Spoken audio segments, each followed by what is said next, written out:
வெக்கப்படலாமா? ஜல்லிக்கட்டு காலரடிதாமா, நீ தும்ப விட்டு வாழ தொடலாமா? பாய் மேல பூ போட்டு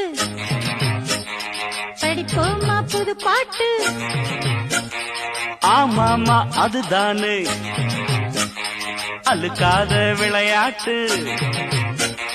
ரெண்டுல நீ ஒன்ன தொடுமா, இந்த பொண்ணு கிட்ட வெக்கப்படலாமா? ஜல்லிக்கட்டு காலரடிதாமா, நீ தும்ப விட்டு வாழ தொடலாமா?